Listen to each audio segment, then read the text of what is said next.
I understand that this seems like a completely ridiculous pairing of cars. Nothing about this comparison makes sense at first glance, but what I really like about it is how similar they are when you start to look at them next to each other. Yes, there is a huge disparity in price, but this is trying to be a more expensive car than it is. It's trying to be more engaging, a driver-focused car, which is the whole reason you consider a Ferrari in the first place, right? I mean, think about both of these cars.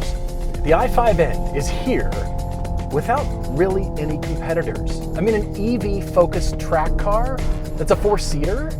In no way am I suggesting you should cross-shop a Lusso with an Ioniq 5N, or am I suggesting that the Ioniq 5N is somehow a Ferrari. But without pulling out some ridiculous car like this with similar stats, quite similar stats, I think it's difficult to understand just what Hyundai's done. And it's not like the Ioniq 5N has a ton of power that no other electric vehicle has, but this is the level we've reached. Hyundai's just the first to try to make it fun first and efficient second. Great cars, great roads, and all the reasons we love to drive. Road trips, comparisons, test drives, and podcasts. This is Everyday Driver. There's so many SUVs and CUVs on the market, ranging in technology, ranging in powertrains. There's so many electric ones. You know, I didn't know if Hyundai was going to apply their N technology or their N thinking to an EV. But it's clear that they knew if they did, they would have to go further than every other manufacturer to make it drive interestingly. Right now I'm in normal mode, which is appropriate because this feels like just about any EV you've ever driven. It whooshes along. It's fine. And I'm going to go to the lower right button, and I'm going to be quiet while I do it.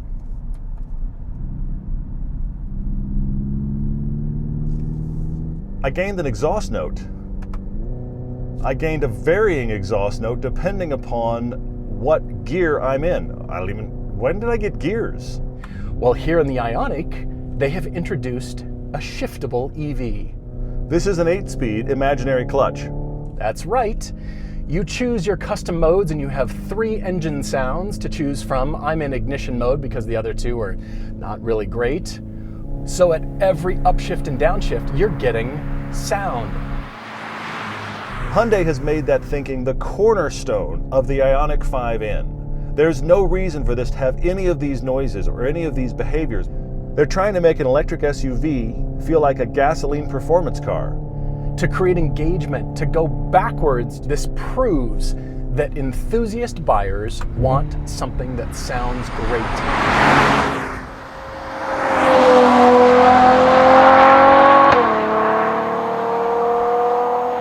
When it comes to noise, I think we'll all agree that this V12 is better, but we'll also all agree that this is the one you can hear coming, because all of the noise in the cabin in the Lusso is great, but it's also great outside.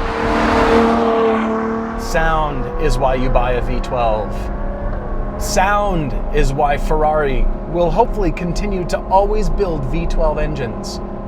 Just above 8,000 RPM redline. 6.3 liter V12, 680 horsepower, 514 pound-feet of torque. That's a little bit more horsepower than the Hyundai and a little bit less torque, but neither number is way off. Ferrari's original single clutches were pretty terrible. This is a dual clutch transmission, and when left in auto, it does a pretty good job most of the time. What it hates is steady state throttle at mid RPM. It just struggles with how much gas and what gear to be in when you're doing what I would describe as a commute drive scenario. Now, if I take it out of auto and I give it a paddle and I decide on the power, it does really well and it sounds amazing. I just need to take this moment to enjoy a V12.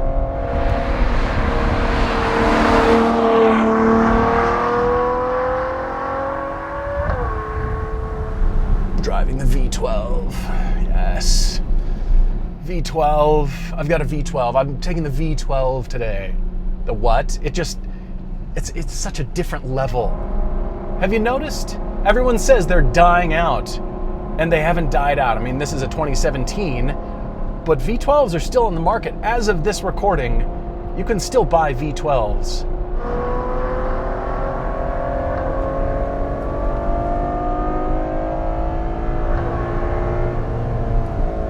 You're welcome, world. You're welcome for the sounds of Ferrari V12 to go with your nice fall day in the valley. I mean, that's what you paid for. The noise, the drama, the interaction that make this Ferrari interesting. Those are the things that the Hyundai is chasing.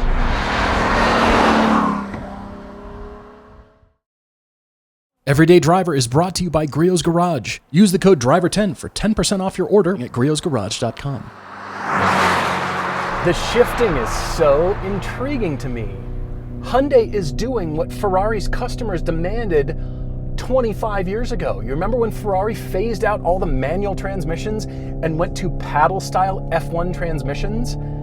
That was the beginning of the market, really. But here we are, paddle shifting with engine sound in an EV. And you know what? It has made all the difference. Oh, look at that. I downshifted. It gave me a throttle blip. I felt the jerk of the gears. I felt that hesitation. It gave me engine braking, and it went into the lower gear. No, it didn't. It did none of that stuff. Everything I am encountering here that makes me understand what the car is doing is lines of code. If you think about it for very long at all, you know for sure that this is all a masquerade. None of this is going on for real. But if you use them as reference points, suddenly you settle in. And the crazy thing is, the more you settle into taking these cues from the car, the audio feel, the transmission feel, the stuff that they've built in here to make it a better driving car, it is more rewarding, it is more fun. And you're just being lied to, and you're fine with it. This is the Matrix on wheels. You accept the fact that all of this is fake, and you just want to embrace it anyway. The car will even not allow you to over-rev the engine. If you dropped a second or even first too soon, it won't allow you to do that. Just like a gas car. It's tricking me.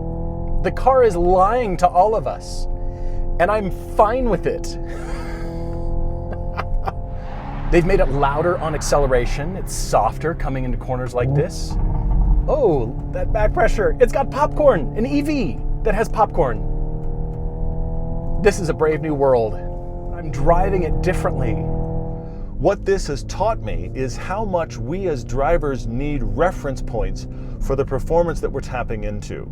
Because this gives you fake noise and fake shift points and fake overrun, what you're realizing is every one of those fakeries is a reference point that tells you how hard you're driving the car. Should you be driving it harder? Should you back off? These are the things that we subconsciously take in as reference when we drive, and when they're all gone, you completely lose where am I and what am I doing with the car? It's absolutely a gimmick. I don't want you to think it's anything other than a complete fabrication that is a ridiculous gimmick. And at the same time, it works. This is what all EVs should be able to do, especially if you're building a performance EV. And I'm so glad they did, because in my mind, they are way out front with the i5N. Every other car manufacturer should be put on notice to build something this engaging that's also an EV. Our cars should entertain us. That is the whole point of spending almost $70,000 on a fun car, a track car. And so you would ask, is it justified? For the first time in a long time, I would say, yeah. This one is 600 most of the time, but then if you use the N-Gren boost, it jams it to 641 horsepower, 514 pound-feet of torque. It's a lot. It moves. Almost 5,000 pounds is kind of irrelevant at that point. Hyundai has worked very hard to find reference cars and reference driving that they can put into the programming of this Ioniq 5N. Once you wind up with a car that is worried about taking 600 plus horsepower and 500 plus pound-feet of torque and worried about engine noise and shift points, you are kind of chasing what the Ferrari does naturally. In comparison to the i5N, this feels also heavy through corners. It feels a little bit more lumbering, but good news, you can turn it to sport here. So like the i5N, it has the adaptive suspension. This has rear wheel steering, so it does kind of plant itself. You can still feel the weight, but this is technically a lot lighter. This is 500 pounds lighter than the i5N. It turns in and you feel the weight shift here, but the car does hang on and it rotates really well. The car changes directions instantly with almost no steering effort. This is a hydraulic steering rack, but it's not a lot of feel. It's just super light and easy to chuck the car in. But this has all the things the Ioniq's trying to be, and has all the things the typical EV doesn't have, and a lot of other cars for that matter. There's drama and theater here. There's engine noise. There's shifting to keep you involved. Those benchmarks in driving, the rising sound, the changing of gears, the way a car settles in a corner, these are the things that make driving fun because we understand the reference points. There's no steering feel, but there is precision here. Same thing with the i5N. You can vary the torque distribution on the i5N, whereas here Ferrari does it automatically for you. Anything above fourth gear, it just goes to really rear wheel.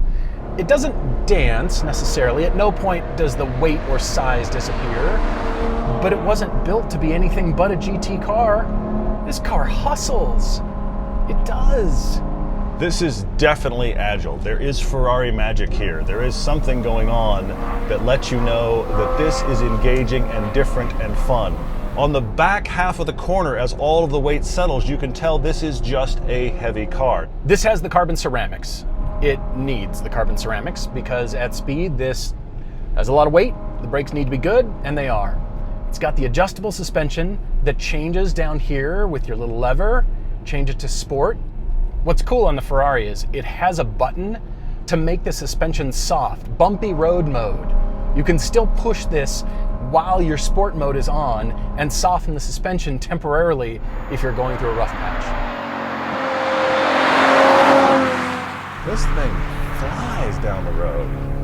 You have in torque distribution where you can actually change the front to back torque of the car. We are now past the point of just using EVs for straight line acceleration. They've got to handle, they've got to corner, they've got to be good for track use. Have we gotten that all out of our system? Can everybody stop buying an EV and just punching the accelerator and look how quick it is? This is what's interesting. It's how it handles. The steering is dead. There's no feeling. But there's this thing that Hyundai refers to. It's the corner squirrel or corner rascal. Corner rascal, it wants to be squirrely through the corners. It darts through the corners. And you know what? It does. The handling is excellent. These wide, sticky tires do help. But I know what I'm asking the car to do, and I know what it's doing because I've been given essentially fake chapter markers, reference to my movements that I'm using to understand what to do next. The feeling isn't here, but that BMW precision is, and we know why, right? I want it on track. I want to drift it. We need to in the future. But for a simple canyon drive like this, is it as fun as any performance car, or is it as fun as the Ferrari? Is it as fun as any of these hot hatches, high performance sports cars we've had on this very road? Why, yes, it is. Even though the Lusso is not the obvious Ferrari, it really embodies all the reasons people love Ferrari. You see the head-turning styling? You see the quad taillights back there? Giant rear diffuser, all-wheel drive, adjustable suspension, beautiful lines, different on the i5N, but certainly apparent here. People look at both of these for different reasons. And honestly, I don't know that the Ioniq 5N is any more of a family car than this is. I know the body shape is. This car new was about $350,000. It was just bought this year by its second owner for $155,000. Now that makes it twice as expensive as the Ioniq 5N for essentially the same performance and the same number of seats, which is madness. I don't think Hyundai really knew the similarities. And look at that steering wheel in the i5N. All the buttons are there.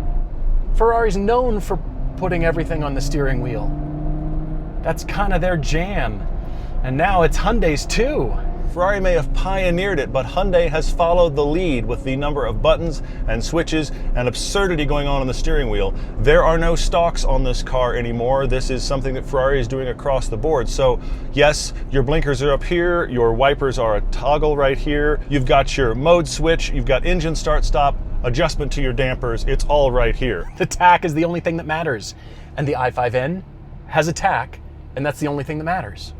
The interior on the Lusso is a genuine four-seater, and frankly, I didn't really believe it until we've had it for a little while and actually worked with it. Now, it's not a cross-country four-seater, but you compare it to something like the GR86, which we all have reference for having back seats, kind of. These are actually usable. They're not great, and you don't want a big tree sitting up front like me, but if you're willing to slide forward just a little bit, here you can actually put adults in the back. It actually is Ferrari making a four-seater almost SUV before their current four-seater almost SUV. There's things that go wrong. The window switches are coming loose, and the seatbelt extender didn't want to work, then it started working again. It's got personality. The Apple CarPlay works in here, but you have to plug it into the opposite jack of the one that's labeled for Apple CarPlay. Huh. Engine control system failure, go to dealer. Of course, this is two-door, and it looks amazing. I actually liked the Ferrari FF when it originally came out. I think this Lusso is a good refinement of that. This is a fantastic looking car. Of these two cars, which has the longer wheelbase?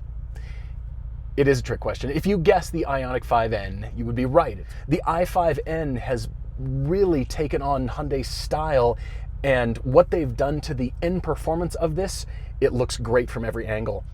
Hyundai's been very successful with the Ioniq, and this is essentially just that, with some different design cues and structural pieces underneath to make it a better performance vehicle. The front and rear fascias are different, both for cooling and for look. This has an integrated rear spoiler. There's a lot more welding and reinforced seams. They've done more reinforcement in the battery floor. Ultimately, it's the same kind of things you would do to any normal car to make it the more performance version. It's happened to hot hatches forever. If you want to know all of the endlessly customizable features that this i5N has, just put the N in front of any other word. It's endlessly customizable. That's what electric power steering, adjustable suspension has done for performance cars. And Hyundai is using it to its fullest extent. In here, it's the Ioniq 5N, which means it is a 5-seat SUV with a really surprising amount of back seat space. Decent amount of hatch space behind that. It is an all-purpose usable vehicle that can be the only car for a family.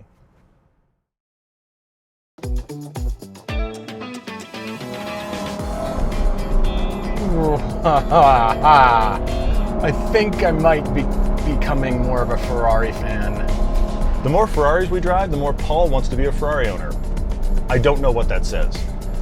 I'm just observing that reality. I don't know what it means. I can't explain it, I just know it's happening. This is just a cool, beautiful, elegant, fun car. For any comparison that we do, it always comes down to choice. Which one would you rather have? They're both intriguing, but they're both cars that everyone thought, what are you doing, Ferrari? What are you doing, Hyundai? You've put your N mojo on the Ioniq 5? Well, as it turns out, that was one of their better moves. And putting a V12 in any car with a shape this sexy, that's a good move too. I like this Lusso a lot more than I probably should, but I don't know that I would ever own it because the price is astronomical, and as we've established, this performance can be achieved by an electric Hyundai. I don't know if that's a good or bad takeaway, but that's where we are. This world at Hyundai prices. It depends on how fast you're traveling to define what this car is. If you're going at slow speeds and there's a lot of people in gear in the car, it's an SUV. If you're going fast on a canyon road like this, maybe it's a hatchback. And if you're on track, it is a sports car. It's not the same sound as a Ferrari, but it gives me the same feeling, which is the entire point. This is a special car, except the range sucks. I'm driving a tribute band. This is the world's greatest automotive tribute band. If the Ferrari is what we're all aspiring to, then this is the best electric execution of referencing what we want. It's the reference points, and those are incredibly well done. And when you use them on a back road, you become embedded with this car in a way that when it's in silent mode, I just don't care.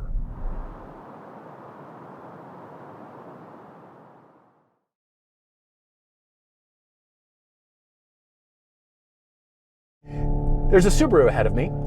This sounds a lot like that does. Here we are trying to think of the best terminology for the burble, the crackle tune, the popcorn, the overrun. Overcurrent? Overvolt? I mean, here it's just V12. I have a V12. Wouldn't you like to hear my V12? Yeah, fire that thing up. Right about the time you get used to the underlying burble of this car, you can shock yourself by the silence.